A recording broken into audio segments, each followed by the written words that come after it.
तुकाराम भिड़े, Gokuldham society का एकमेव secretary. अरे देखो, आप सभी का आज की इस मीटिंग में स्वागत करता हूं। सबसे पहले मैं इस मीटिंग का आपको एजेंडा बता दूं। इस बार हम लोग 15 अगस्त को देश का 71वां स्वाधीनता दिवस मना रहे हैं। तो हर साल की तरह इस बार भी हम लोग सुबह ध्वजारोहण करेंगे, सब मिलकर राष्ट्रगीत गाएंगे और उसके बाद शाम को होगा रंगारंग कार्यक्रम। अरे सही ले, मतलब ये ठीक नहीं है। रंग रंग का कार्यक्रम तो होली पर होता है ना, क्योंकि होली रंगों का फेस्टिवल है। ये तो 15 अगस्त है, इंडिपेंडेंस डे। अरे अय्यर भाई, रंग रंग कार्यक्रम नहीं, रंगारंग कार्यक्रम। रंगारंग अर्थात मनोरंजक कार्यक्रम। सही बात है। क्या यार, इस बार 15 अगस्त और दहीहंडी एक ही दिन पे है ना, इसलिए सुबह जो कार्यक्रम होगा वो 15 अगस्त का ध्वजारोहण का कार्यक्रम होगा और जो शाम को रंगारंग कार्यक्रम होगा वो दहीहंडी का होगा, जिसकी तैयारी टप्पू सेना कर रही है। Got it? ओके ओके, सरी आदरम कंटिन्यू प्लीज। तो मैं कहाँ था? तू वही भाई, मैं आज परम दुकान पर और पिड़ो, तू कब से वहीं अटका है? अरे भाई, हंसी मजाक करना अच्छी बात है, लेकिन अभी नहीं। हाँ यार भाई, मिली मास्टर, मीटिंग आगे बढ़ा। लेकिन कैसे बोलूं चाचा जी, सब बीच बीच में बोल रहे हैं। अरे ले तू बोल, कोई बीच में नहीं बोले। हाँ, कोई बीच में नहीं। यार भाई प्लीज। तू बीच में मत, तू मत बोल, शांति रखो। थैंक यू चाचा जी। तो मैं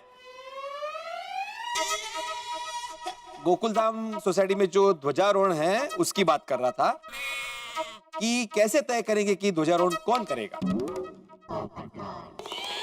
माननीय आत्माराम तुकाराम भिड़े जी, गोकुलधाम सोसाइटी के एकमेव सेक्रेटरी जी, इस साल ध्वजारोहण करने की मेरी तीव्र इच्छा है, तो मुझे मौका दे दो।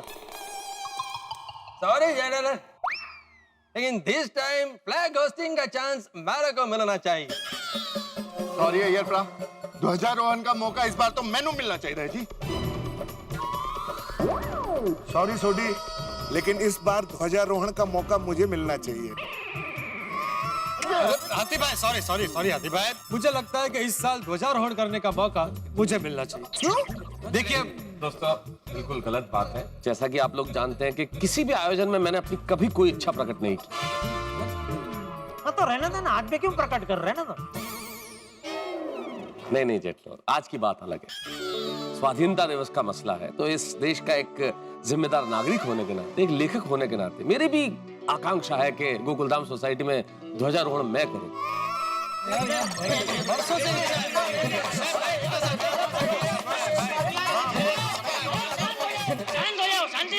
यार भाई शांति रखो ना यार, बापू जी बोल रहे हैं कब से, शांति रखो जरा। तो शांत हो गया ना, तो बैठ जाओ। चल बैठ जाओ। बैठो। सही बात है, बैठ के भी तो मिली मास्टर, तू बोल। हाँ, तो मैं कहना चाहता हूँ कि इस बार ध्वजारोहण करने की मेरी इच्छा है।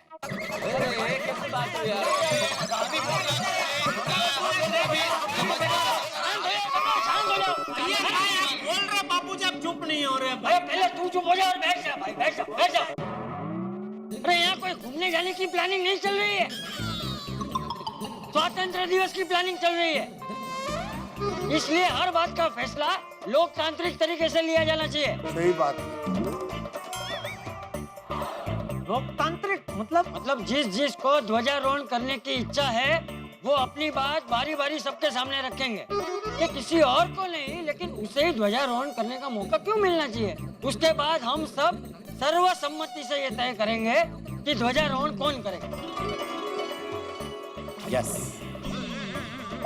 तो चलो भाई, जिसको भी ध्वजारोहण करने की इच्छा है वो सबके सामने अपनी बात रखेगा, ठीक है? सही बात है। हाँ बराबर है। मिनी मास्टर, सबसे पहले तू ही बता। अच्छा ठीक है।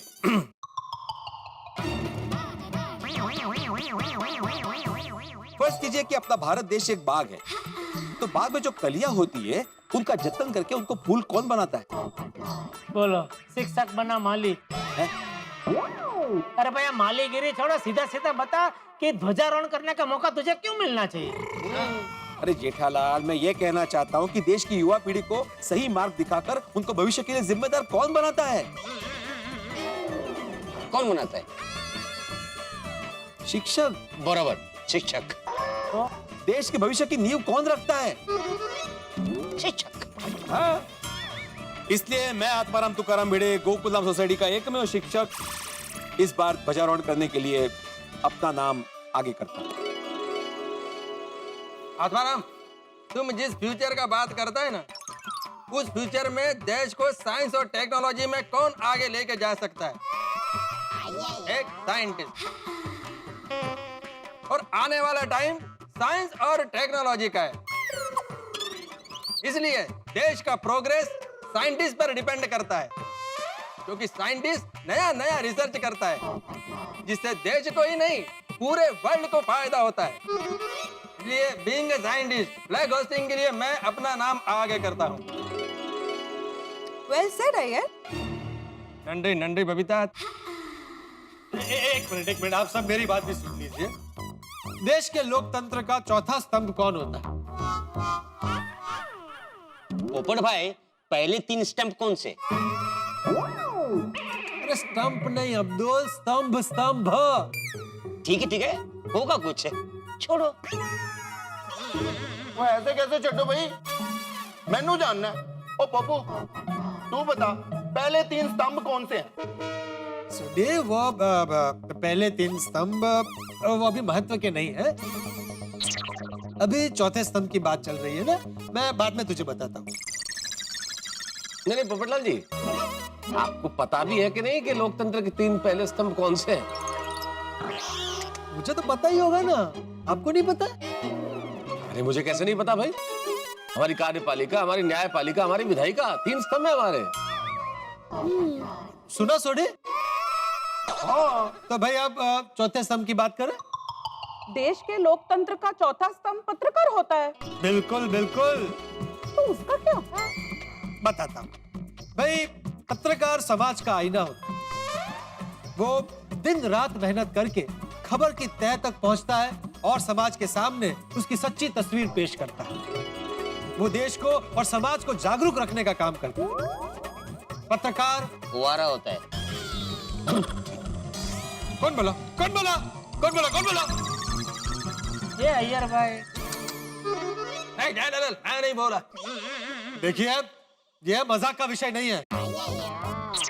देश के जिम्मेदार पत्रकार होने के नाते इस साल ध्वजारोहण करने का मौका मुझे मिले, इसलिए मैं अपना नाम आगे करता हूं।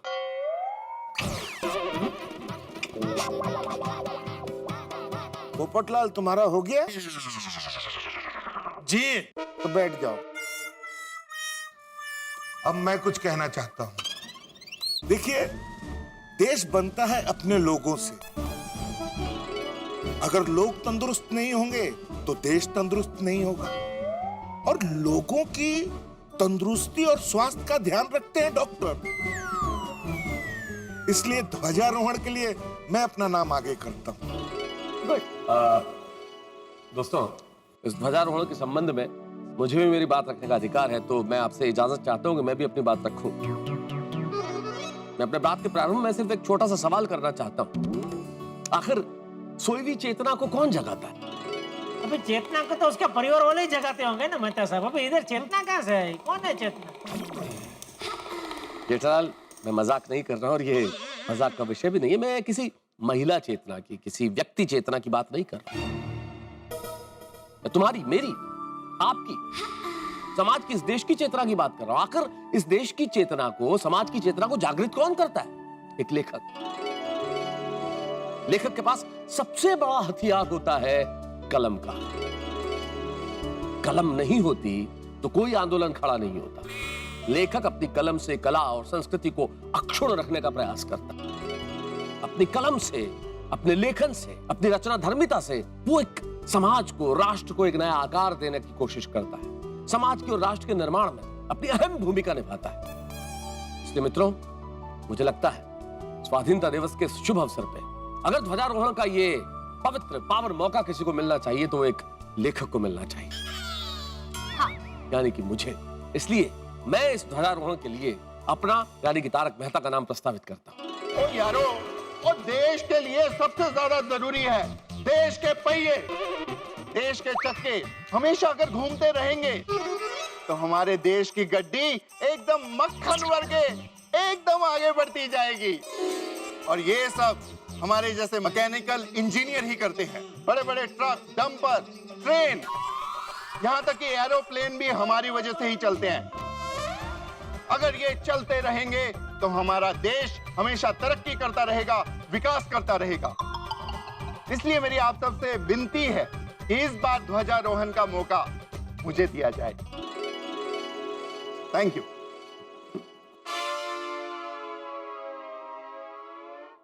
माधवी, क्या हुआ? कुछ बोलना है? हाँ मतलब महिला मंडल की ओर से मैं कुछ कहना चाहती हूँ। हाँ हाँ माधवी बेटा बोलो, तुम्हें भी अपनी बात कहने का पूरा अधिकार। थैंक यू चाचा जी। कैसा है कि देश बनता है परिवारों से, और परिवार को लगन से, प्यार से, मेहनत से कौन चलाता है? घर की औरतें, the women of the house. बरोबर। इसका मतलब देश को चलाने में गृहिणी का, घर की औरत का बहुत बड़ा योगदान रहता है, बहुत बड़ी भूमिका रहती है। इसलिए इस बार का ध्वजारोहण करने का मौका हम महिला मंडल में से किसी एक को मिलना चाहिए। जी हाँ, वेरी गुड, करेक्ट। हाँ, अब देखिए, सबने अपनी अपनी बात कह दी, अभी मुझे भी अपनी बात कहनी है। मैं ना ही एक शिक्षक हूँ, ना डॉक्टर हूँ, ना साइंटिस्ट हूँ, ना ही मैकेनिक हूँ, ना पत्रकार हूँ, ना ही लेखक हूँ, और ना ही गृहिणी हूँ। और मैं मानता हूँ कि देश के विकास में इन सबका अच्छा खासा योगदान है, लेकिन इन सब के बीच में एक व्यक्ति ऐसी है जिसका योगदान सालों से नजरअंदाज होते आ रहा है, और वो व्यक्ति है एक व्यापारी। मेरी बात पे जरा गौर से ध्यान दीजिएगा। क्या व्यापारी का जो योगदान है वो दिखता नहीं है, लेकिन इन सब के मुकाबले उसका योगदान सबसे ज्यादा है। देखिए, एक शिक्षक को स्टेशनरी, स्कूल की किताबें कौन पहुंचाता है? व्यापारी। एक डॉक्टर को दवाइयां और एक साइंटिस्ट को खोज करने के लिए जो भी उपकरण चाहिए वो कौन पहुंचाता है? व्यापारी। एक मैकेनिक को औजार और एक पत्रकार को अखबार के लिए कागज से लेकर स्याही तक कौन पहुंचाता है? एक व्यापारी। एक लेखक को कलम से लेके वो डायरी, किताबें, वो सब कौन पहुंचाता है? व्यापारी। यहाँ तक कि गृहिणी के घर में जो भी कुछ सामान चाहिए वो कौन पहुंचाता है? एक व्यापारी। तो मेरा ऐसा मानना है कि अगर व्यापारी ना हो तो आप सबका कामकाज ठप हो जाए। इसलिए मैं ये मानता हूँ कि देश के विकास के लिए आप सबके मुकाबले एक व्यापारी का योगदान सबसे ज्यादा है। जनरल, तुम कह रहे हो कि व्यापारी ये करता है, व्यापारी वो करता है, लेकिन वो ये सब फ्री में तो नहीं करता है ना, अपना प्रॉफिट तो लेता ही है ना। इसमें प्रॉफिट की बात कहाँ से आई? आप भी जिस कंपनी के लिए काम करते हैं उससे पगार तो लेते ही है ना, फ्री में थोड़ी करते हैं। ये भीड़े पढ़ाने की फीस लेता ही है ना बच्चों से। मतलब हम जो जो व्यवसाय करते हैं उसमें से पैसा तो कमाते ही है ना, कोई फ्री में तो कुछ नहीं करता है। मैं तो सब कुछ गलत कर रहा हूँ मैं? नहीं बिल्कुल नहीं, ये बात तो बिल्कुल सही। छोटी बराबर है कि नहीं? एकदम करेक्ट है जेठा। हाँ, तो फिर ये मुद्दा क्या लेके आया भैया भाई? सॉरी। तो दोस्तों, सारे मुद्दों पर नजर रखते हुए मेरा ये दृढ़पणे मानना है कि गोकुलधाम सोसाइटी में इस साल ध्वजारोहण का मौका एक व्यापारी को मिलना चाहिए, अर्थात मुझे मिलना चाहिए।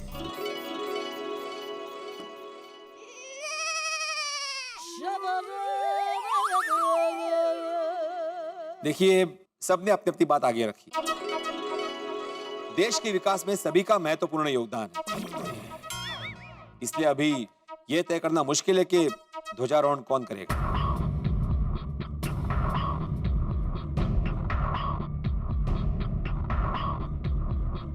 एक काम करते हैं भिंडी मास्टर, पर्ची निकालते हैं। जिसके नाम की पर्ची निकलेगी वो ध्वजारोहण करेगा। नहीं बापू जी, पर्ची का क्या, मैंने तो अरे बराबर है, तू बैठ जा। मैंने पुरवार किया। अरे बैठ जा। हाँ, ये अच्छा आइडिया है। अब्दुल, हाँ, सबके नाम की पर्ची बना। वेरी गुड, चलो। तो सबके नाम की पर्ची यहाँ पे आ गई है। अभी सवाल ये है कि पर्ची निकालेगा कौन? चाचा जी, आप बुजुर्ग हैं, आप निकाल। अरे नहीं, मुझे लगता है कि महिला मंडल में से किसी को पर्ची निकालनी चाहिए। अरे कोई भी जाओ, माधवी बेटी तुम जाओ। नहीं मैं नहीं, कोमल भाभी आप जाइए ना। अंजलि भाभी चाहिए? मैं नहीं, रोशन भाभी आप जाइए। हाँ नहीं बबीता तुम जाओ। बबीता जी आइए। ओके हाँ बबीता जी जाइए। आइए बबीता जी। आइए बबीता जी। आइए बबीता जी। हाँ, ये लीजिए।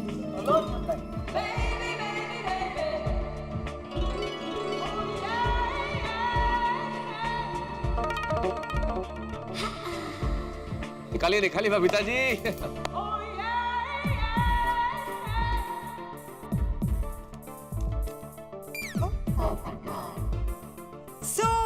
हमारी 71st इंडिपेंडेंस डे पर हमारे गोकुलधाम सोसाइटी में ध्वजारोहण करने का मौका जिनको मिलता है उनका नाम है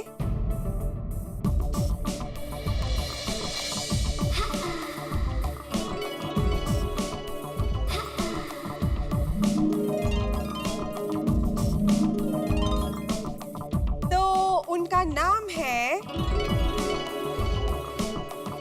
जेठा जी।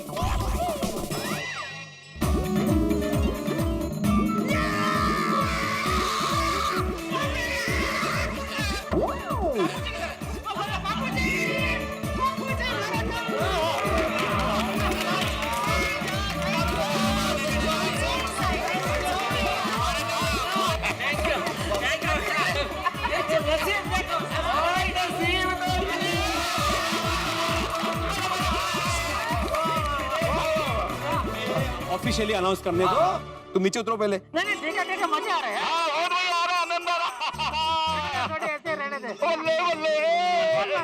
अरे ऐसे कैसे जेठालाल, कोई भी मेंबर ऐसे हवा में नहीं उड़ सकता। सभी मेंबर का जमीन पे रहना जरूरी है, उसके बाद ही अनाउंसमेंट होगी। हाँ भाई ये तो सारा मजा किरकिरा कर दिया। बाद में कोई उसी का मौका मिलता है। तो इस साल 15 अगस्त को अरे भिडे आपण ते बोलले नाही काय? ते तुमचा ते महात्माराम तुकाराम भिडे गोकुलधाम साहेब कोण सेक्रेटरी पाहिजे? अरे म्हणजे काय ते किती गोड बोलता तुम्ही, ऐकायला एकदम खूप आवडतं मला। बोला बोला बोला। हो आज तो आवडणारच। तो मैं आत्माराम तुकाराम भिडे गोकुलधाम सोसाइटी का एकमेव सेक्रेटरी ये घोषित करता हूँ कि इस साल 15 अगस्त को ध्वजारोहण करेंगे श्री जेठालाल चंपकलाल गड़ा।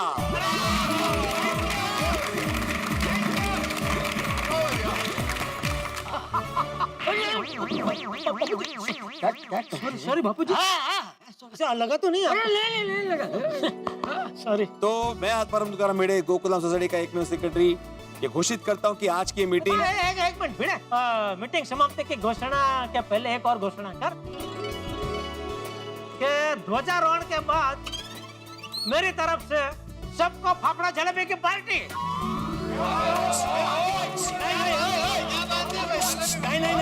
नहीं पहले मुझे अनाउंस करने दो, उसके बाद बोलो। बढ़िया।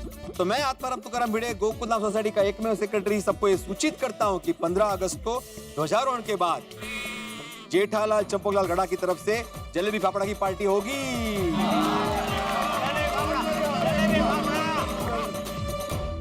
मित्रों, हर गोकुलधाम निवासी की इच्छा थी कि स्वाधीनता दिवस के अवसर पे ध्वजारोहण का मौका उन्हें मिले। उनका नाम आ गया है, उनका नाम प्रस्तावित, लेकिन अंततः लोकतांत्रिक तरीके से नाम चुना गया जेठालाल का। ये सौभाग्य मिला है जेठालाल को, और इस वक्त जेठालाल की खुशी 7वें आसमान पे, जो होना लाजमी थी। कितना बड़ा मौका, कितने बड़े गौरव का क्षण ध्वजारोहण करना। और अब जेठालाल बहुत एक्साइटेड है, और उनका उत्साह, आप जानते हैं उनका उत्साह आसमान की तरह सीमाहीन है, विशाल है। इस उत्साह में अब वो क्या क्या करते हैं देखने वाली बात होगी। ध्वजारोहण हेतु जेठालाल कितनी तैयारियां करते हैं, किस तरीके से करते हैं, ये देखना बड़ा ही दिलचस्प होगा। अब क्या क्या तैयारियां होती है ये तो इस वक्त मैं कैसे बताऊं, लेकिन इतना जरूर कह सकता हूं कि आज जो कुछ भी होगा होगा बड़ा मनोरंजक। बस देखते रहिए तारक मेहता का उल्टा चश्मा, देखते रहिए, हंसते रहिए।